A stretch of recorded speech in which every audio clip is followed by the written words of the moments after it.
Hello friends, once again welcome you back in our favorite YouTube channel Kiran Kolte Biology Academy.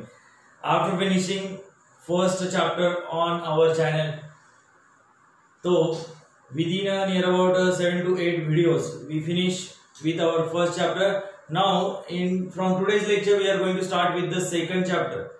तो भरघोस तुम्ही प्रतिसाद दिलाय, असाच प्रतिसाद पुढे मिळेल अशी अपेक्षा बाळगतो आणि आजच्या व्हिडिओला स्टार्ट करतोय. तो in this today's lecture we are going to start with a new chapter from paper 2.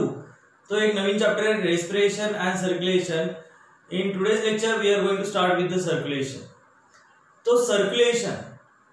So before going to start with the circulation we have to see the introductory part of this topic. There is a transportation in living organism. So transportation is an important characteristic feature of living organism, and transportation of nutrient, gases, waste material, hormones, enzymes from surrounding environment towards the body as well as inside in the body from one part to the another part of body. It is necessary to perform a different metabolic activities. To perform all these all different functions, each and every living organism is totally depend on what? Transportation of different material. So this is the important characteristic of living organism and transportation.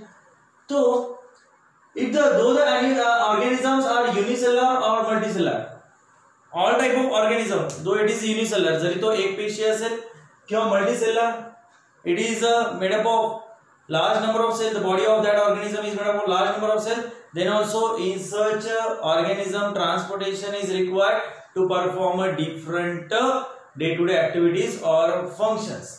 Now here for example, what are the different uses of transportation? Transportation is mainly concerned with the transport of nutrient,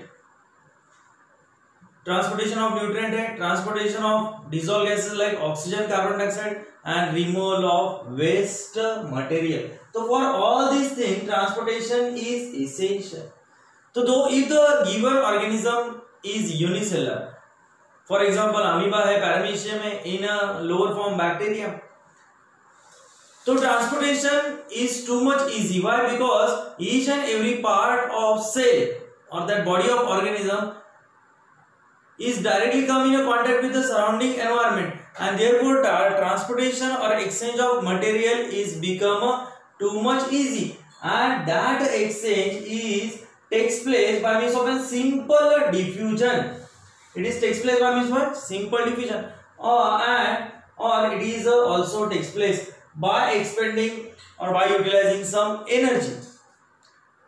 So here organisms are performing simple diffusion,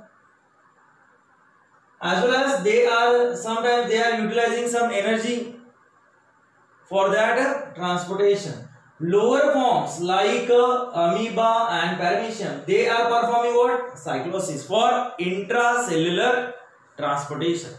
If that cell want to perform intracellular transport, for example if this is one unicellular organism and here is the cytoplasm, so the transportation which takes place inside in the cell from one part of cytoplasm to the another part of cytoplasm, that transportation takes place due to the circular movement of a cytoplasm, that is called as cyclosis. But here if the organism is multicellular whose body is too much complex, so in such cases such basic methods of transportations are not working.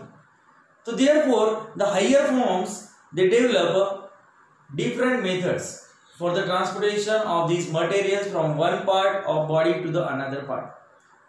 So for example the circulatory system in human, तो blood circulatory system है, lymphatic system है. तो circulatory system mainly consists to what? Blood and lymph. So here we are going to discuss in the further part of this chapter, we are going to discuss about the circulatory system, their types. One more point from this topic, transportation, that is the lower forms like sponges and coelenterate like hydra. They are continuously circulating the water through, means they are pumping what? They are pumping water through the open spaces those are present inside in the body. And when the water is passing through the tissue, the exchange of material takes place between tissue and that flowing water. Means here they are developing what? Water current or water circuit for transportation. Means sponges and coelenterids, they are performing water circulation to perform transportation. Flatworm. Flatworm is having a parenchymal circulation. Roundworm, they are not having a blood vessel. But how they are not having blood vessel, then how they are going to pump their body fluid in the different part of body. So for that they are contracting their body wall and muscle. They are bringing some movement in their body by performing contraction of their body wall and muscle, due to which the body fluid is transported from one place to another place.